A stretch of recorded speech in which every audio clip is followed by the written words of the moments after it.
Hey y'all, Infinite Enzo here with you tonight from Knox Knife Mods, and as you can see on the table in front of you, we got a good episode here. Tonight we're going to be comparing the Wii SNEX Vision R and the Civivi SNEX Vision FG. We're going to figure out which one's the right purchase for you, and we're going to analyze the differences between the two models. We're going to talk price, we're going to talk quality, we're going to talk fit and finish, and action, all that fun stuff. So, guys, I'm going to roll to the intro, but let's dive right into it.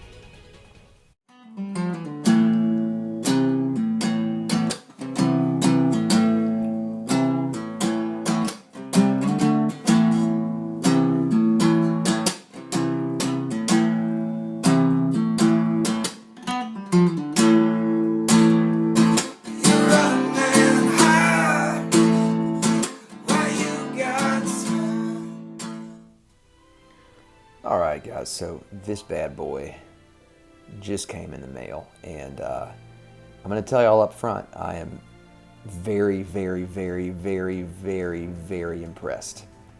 I think that for what you're paying for the Civivi Vision FG, you are getting a really stellar knife. It's man, if it weren't exactly, well, it's not exactly the same. It is different. We're going to get into that. But if it wasn't based off a similar design, basically the same design, with some minor changes, I would say that it would be my mid-range knife of the year. And it might still get that anyway, because you know what? This is my channel. This is Walsh's channel. We can make we can make our own decisions on that. Speaking of which, tonight in the glass is a gift from old Walsh, some TX whiskey, and boy, let me tell you, this stuff is dangerously good. Old Walsh couldn't be with us tonight. He is in Denver on a work trip, unfortunately.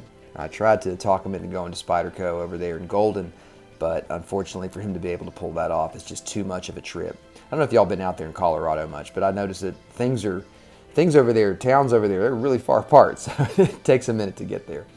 Anyway, guys, let's just get into the point of this review. So what we're doing is we are going to be talking about the differences between these two iterations of the Vision. Now, the Vision initially was a custom knife that SNEX designed under his own name. However, he has a great partnership with Wii, and they produced his previous knife, the Buster, in a smaller format called the Mini Buster. Well, when time came to start working on a production knife, of course he turned to Wii, and they made this first one, the Wii Vision R. What we have here is 20 CV blade steel. This one in particular has got a DLC coating, and we've got a kind of stone-washed titanium here with a dark finish with some bronze accents. I just think this thing looks so nice, and it makes some wonderful sounds. And yeah, it's just man, that is just a cool looking knife. I really love this piece. And it's got some idiosyncrasies, and I'll go ahead and point those out now, and then we'll talk more about the Vision FG here. So the big thing on this knife is the pocket clip. That pocket clip is not very functional because of the way that you have to use it. And I'll go ahead and show you guys a clip of me doing that. But basically what happens is this knife has to sit with the blade forward in your pocket. At least for me, I find that the knife sits best with the blade forward in the pocket, as opposed to most pocket knife designs which have the blade tip is pointing up and the blade itself is at the seam of your pocket. So it's a bit odd. You have to kind of teach yourself how to carry this knife and how to deploy it from that position, which can be a little bit weird.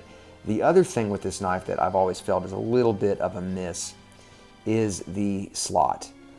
My only issue with it is it middle finger flicks pretty well. Usually that's not a problem, but thumb flicking it can be pretty darn hard, and part of the reason is there's not really a cutout to access that slot.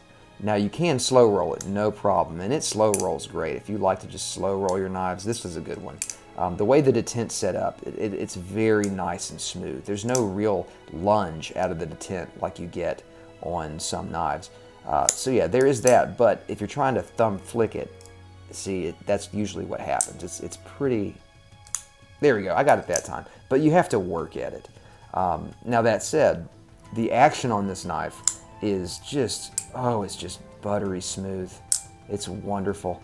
And it's the instant you let go of that bar, or the instant you pull back on the sliding bar lock, which this is basically what this is called. This is called the super lock. Snex designed this, and the instant you pull back on that, that blade is free. So that's pretty awesome. And the materials, of course, are really nice. 20CV is a great blade steel, one of the best just all-around blade steels for any task. And the titanium is just very nicely sculpted, has a lot of great like landing areas for your fingers, and the ergonomics are fairly neutral, so it really is a great great in the hand kind of knife. You can choke up on it a bit with this choil here, and it's got this perfect blade shape for, in my opinion, it's perfect for food prep and things like that, but also EDC tasks in general. So that's just kind of an overview of the more expensive version. Now, these days, this knife, I believe, is clocking in around $270-ish, somewhere around that number. And considering that a titanium 80-20.5 from Dimco sells for like $400 to $350, I feel like what we offers here is pretty sweet. And you're getting that Snex design, man. Snex is one of the coolest designers. He's so innovative, and his designs are just so different and funky, man. You know, so to me, it's a good value for money here. However, with the birth of the Vision FG, man, as much as I love the R, it's really hard to, if somebody new is coming in saying, oh, I want to get a Snex design, I'm pointing them here, guys. And if y'all don't have a Snex design and you're interested, you got to check out the FG. So it is, I won't say it's every bit as good as the R, because I do find that the lock bar is a little stickier on this one.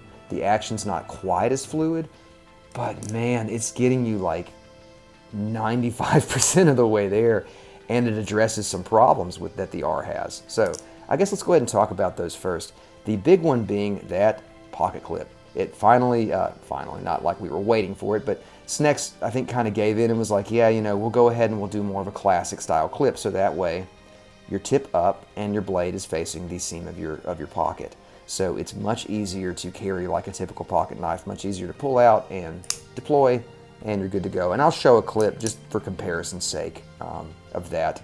That's a big thing right there. The lock bar is a little different. I honestly do prefer the lock bar on the Vision R. It's not jimped, and it's a little more, I don't know, I guess svelte, if y'all let me if y'all let me use that word.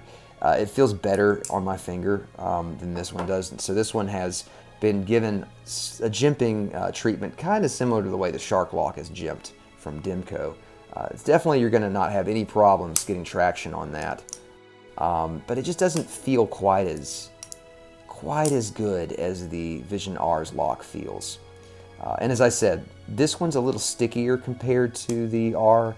It tends to, you'll feel a pop sometimes when you disconnect it. Now, not every time though, and it may just be a break-in period. You know, it may just need time to break in, and that might solve that problem. Typically, that's usually what the case is. So this lock bar is a little bit thicker too, I noticed. And another thing as well is that the handle overall is a little bit thicker because you have these steel liners. In this full titanium one, I believe there are steel bearing tracks inside, but of course there's not full liners, so it does give it a thinner profile, and I feel overall that suits this knife a little bit more than the thicker profile, just because of the design of the knife. It's designed to be a pretty slim, slicey, EDC type knife, and I really feel like the slimmer design overall does suit it better, but this feels great in hand. And this G10, you'd be forgiven if you thought that was micarta, because it feels like micarta the way they've texturized it. Honestly, this might be my favorite G10 that I've ever felt. Like, it feels really good. It has that papery feeling that micarta has, or that canvasy feeling that micarta has. And I love the color they decided to go with on this particular model. We have white with this Damascus style blade, I guess a Damascus pattern if you want to call it that. It's not true Damascus, but as I understand it, it's 9CR cladded with a different type of steel. I'm not sure what steel they use for the cladding, but it's a beautiful knife. Now, One thing we'll point out while we're talking about the Damascus pattern, over here, the patterns almost reach all the way down to the edge, but on this side they come up quite shy. So it's not perfectly symmetrical. Personally, I don't really care that much, but if you're somebody that has an eye for those details, that might bother you. So I do want to point that out. Let's talk about the other big difference, thumb studs. And these aren't just off-the-shelf studs. These are really nicely designed studs here. They have these flutes in the center. They just look like something that you'd see on maybe a wear knife or something more in the custom world. They don't look like your typical Chinese off-the-shelf studs. And I know that's a small thing, but for me, things like that matter to me. I like seeing that. And while we're talking about those studs, I'm going to tell y'all right now, the addition of studs makes this knife so much more enjoyable to deploy. You can thumb flick it, you can middle finger flick it. It's just great, and you can still slow roll it. And it's not quite as smooth as a thumb hole and slow roll, but it can be. To me, I do think the studs are superior to the slot. I do think the slot is probably more aesthetically pleasing with the overall look of the knife, but I don't know, for just fun and fidget factor, those studs are absolutely perfect. So a big win there. And I think actually, guys, just for fun, I may try swapping the blades. No, I'm not going to do it. I like it too much in this pattern. But let me know if you guys would like to see that. If y'all want to find out if the blades swap over, which they should. There's no reason they shouldn't, because as far as I can tell, the blade stock is almost exact. I mean, not almost. It appears to be exactly the same. So I would imagine that they would swap over, no problem. But I just think, yeah, I don't know. I might try that sometime. We'll see. But I really like this knife just for what it is right now. I don't really even want to swap it over into the Vision R's uniform here. It's cool on its own. And yeah, it's got everything that makes the Vision R great, and it's got improvements. One thing I will say, I noticed that Stasa23, he did a short on this knife, and he had replaced the pocket clip with Civivi's titanium clip option. So you may want to look into that if this kind of clip bugs you. I will be honest, these fold-over style clips are not my thing. I just think they do have kind of a cheap look. But Civivi does offer a milled titanium clip that adapts to a ton of their pocket knives, if not all of them. So I may look into getting one of those as Stasa did, because it looked fantastic. Let's see if there's anything else I want to touch on. On that note, let's talk about the way the steel's finished. This is something I'm not a fan of. It's kind of bead blasted, which I don't like. I wish that maybe they just, did some kind of acid etch or something like that. But, maybe that would have drove the price up. Who knows? So this model is the Damascus version, but there are other models available for less money than this. These are coming in around, the Damascus version is around 100. The other models come in around 70. But I just wanted to take a moment to highlight those improvements and changes with you guys. And just to summarize again, this is the one I would steer you to, 100%. If you're interested in picking up a Snex design and you like the Vision, between the two of these, I gotta tell you, go with the FG. It's phenomenal. And I'm just excited to see Snex designs proliferating. That's fantastic. Different versions of a Snex knife is just so cool. It's just great. We're in such a wonderful era of the knife world. But yeah, I just wanted to highlight it, guys. Let me know in the comments what you think about Snex, what you think about his designs, what you think about the Vision FG. Tell me which one between the FG and the R, what do you dig? If I had to choose one, honestly, I would still choose the R. But man, this FG is so impressive. Hey, one other difference let's point out real fast. You may have noticed this with the lock bar. We have a dip milled out into the titanium here. And I think what that was for was to, I'm gonna do this carefully. You can pop the bar out here if you need to clean off that lock area. And I'm assuming maybe that was to allow the lock to pop out like that. Can't do that from the factory on this one. It's because of this pin back here. However, all you have to do is loosen the pivot screw like a quarter turn or half turn, and then remove this screw right here, and then you can pop it open just enough to get that pin out. If that's something you cared about. Me personally, I've never had an issue with any dirt or crap getting onto the tongue there, that to the point that would actually affect the lockup. So I'm not worried about that. But I just wanted to highlight that difference. Anyways, guys, on that note, let's call it a video, y'all. But let me know your opinions below, please. Any questions you have, let me know. And I'm just so excited about this. I want to see more. I want to see another Buster, you know, or a full-size Buster. That would, oh Lord, that would, oh boy, that would get me going, get me excited. But anyways, thanks so much for joining us, guys. We'll see you in the next video. Until then, y'all stay well, and yeah, we'll see you next time.